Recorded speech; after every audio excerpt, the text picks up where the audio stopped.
En la imagen que tenéis en la pantalla, veréis que está en un esquema que he confeccionado para agrupar todas aquellas reacciones que emplean bromo o que emplean bromhídrico. He utilizado como molécula para desarrollar siempre en la misma molécula, para que veáis las diferencias, al alil benceno o 3-fenilpropeno. Observar que hay 1, 2, 3, 4, 5, 6 reacciones. Todas esas reacciones son completamente diferentes y son las condiciones de la reacción las que hacen que suceda en un punto o en otro de la molécula a través de un mecanismo o de otro mecanismo. Por eso analizaremos la reacción con bromo en transportador de carga, con bromo en tetracloruro de carbono a baja temperatura, con bromo en sosa o en agua, con bromo, luz y temperatura. Hay un reactivo equivalente que es la N-bromosuccinimida. Con ácido bromhídrico en ausencia de peróxidos o con ácido bromhídrico en presencia de peróxidos. Bien, vamos a empezar a desarrollar estas reacciones utilizando, como os he dicho, una misma molécula para todas ellas, y así entiendo yo que veréis con facilidad cómo va esta historia. La molécula de partida, ya sabéis que hemos creado que va a ser el alilbenceno, y la primera reacción que os digo que le vamos a hacer va a ser con bromo en presencia de un transportador de carga, tricloruro de aluminio, tribromuro de hierro, en fin, hay muchísimos. En esa reacción lo que sucede es que se desarrolla la formación de un ion bromonio y se produce una sustitución electrofílica aromática. La reacción se hace en el anillo aromático y el mecanismo es el general de la sustitución electrofílica. Atacar con los electrones del benceno al electrófilo, desarrollar la formación de la carga positiva que entra en resonancia con el resto de los electrones del sistema, intermedios de Wheeler, liberación del protón para recuperar la aromaticidad y por tanto la obtención de este compuesto.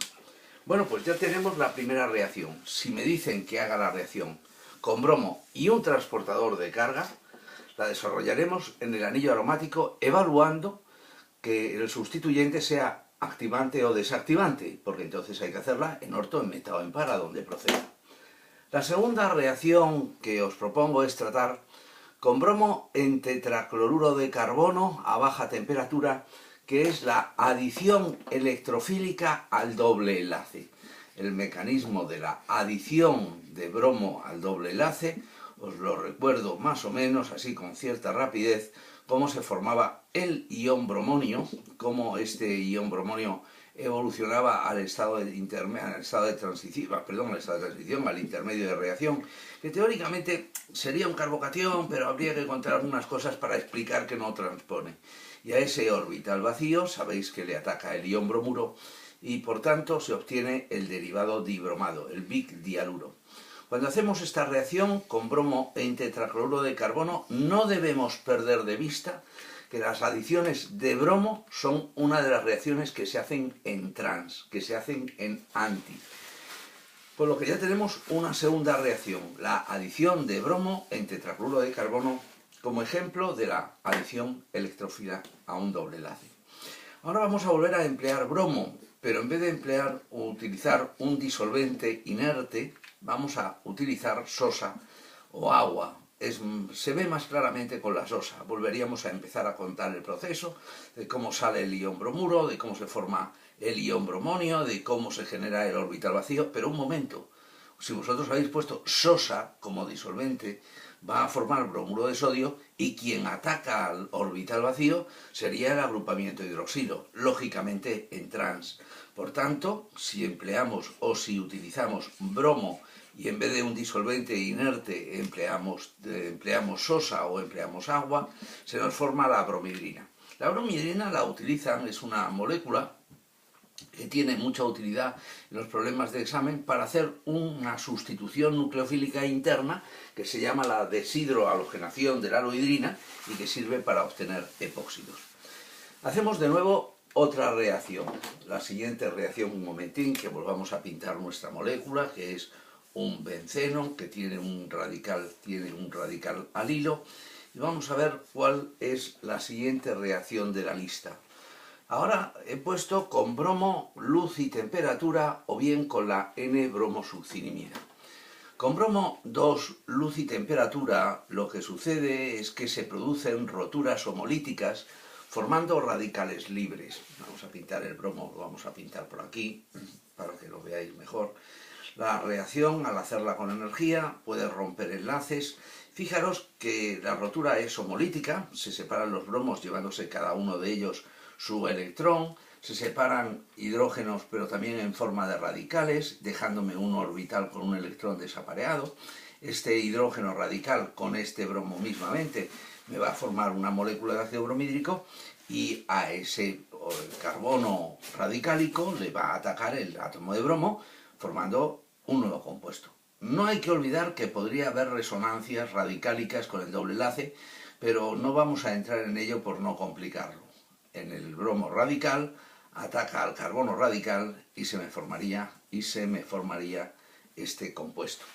Lo mismo sucede si en vez de emplear bromo 2, luz y temperatura, empleáis la N-bromosuccinimida. Ojito, la N-bromosuccinimida trabaja en la posición alfa con respecto a un doble enlace o con respecto a un benceno o un sistema aromático. Por eso se llama la halogenación alílica o bencílica. Tenemos otras nuevas reacciones. Adición de bromhídrico, pero en ausencia de peróxidos. Si a la molécula de alqueno le hacéis un tratamiento con ácido bromhídrico en ausencia de peróxidos, vamos a obtener un derivado halogenado cuyo mecanismo sería el siguiente. Con el par de electrones del doble enlace formamos el complejo pi, este complejo pi lo evolucionamos por rotura a la formación del carbocatión y atentos porque he buscado ex profeso una molécula en la que se pueda producir el fenómeno. Yo he formado aquí el orbital vacío, el carbocatión. Ese carbocatión puede conseguir una mejora de su estabilidad mediante un proceso de transposición o reestructuración esqueletal. Voy a transponer un hidrógeno y por tanto lo que hace un momento era un carbocatión secundario se me transforma en un carbocatión terciario. Bien, es una manera de remarcar que en la adición de bromhídrico en ausencia de peróxidos, la reacción, como va por carbocationes, hay que estar expectante de que ese carbocatión pues transponga o me dé una mezcla de compuestos debido a la resonancia. Y por último, la última reacción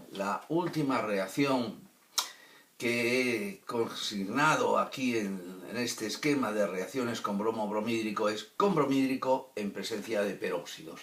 Efecto Caras-Mayo, efecto peróxido, lo pueden llamar ustedes como quieran. Cuando a la molécula de alqueno la hacen reaccionar con bromhídrico, pero en presencia de peróxidos, y esto solo sucede con el bromhídrico, no lo extrapolen a otros hidácidos porque es un fenómeno exclusivo del ácido bromhídrico. En presencia de peróxidos, como los peróxidos son moléculas simétricas, se rompen homolíticamente formando radicales libres y al bromhídrico le afectan escindiéndolo también homolíticamente. Bueno, la agua oxigenada está en trazas, es un catalizador, pero los radicales libres hidroxilos capturan a los radicales libres hidrógenos y el ataque lo desarrollamos con el bromo radical libre. Déjenme que pinte un poquito mejor esto, que dibuje el doble enlace y que en cada uno de los orbitales que forman el doble enlace le vamos a poner un electrón de colores, para en vez de hablar del carbono primario y el carbono secundario, pues hablo del electrón rojo y el electrón verde, que nos vamos a entender muchísimo mejor. Aquí tenemos, como recordaréis, un bromo que tenía un electrón, que es un radical, y que también le vamos a poner su electrón en forma de un puntito de color amarillo. Tenemos dos posibilidades: que el bromo radical conecte con el electrón verde, es decir, el bromo se una al carbono de la punta, para que nos entendamos, o que el bromo se una al carbono del centro. ¿Cuál de las dos es mejor? Pues miren, la opción mejor es que el bromo se una, vamos a pintar, vamos a acercar el bromo al carbono de la punta, el bromo se una al carbono de la punta. ¿Por qué razón? Porque al formar ese enlace, el orbital con el electrón rojo me queda como radical libre secundario. Si hubiéramos unido el bromo al carbono del electrón rojo, me hubiera quedado un radical libre primario. Y como recordaréis, los radicales libres son más estables si son terciarios, más que secundarios o más que primarios. Luego digamos que hemos escogido la mejor opción para formar el intermedio de reacción, que es un radical libre. Bien, ese radical afectará a otras moléculas de ácido bromhídrico, ya se produce una reacción en cadena. Estos radicales excitan a otras moléculas de ácido bromhídrico a romperse homolíticamente y por razones de tipo espacial pues se une el átomo de hidrógeno dando lugar a la formación del producto anti-Markovnikov.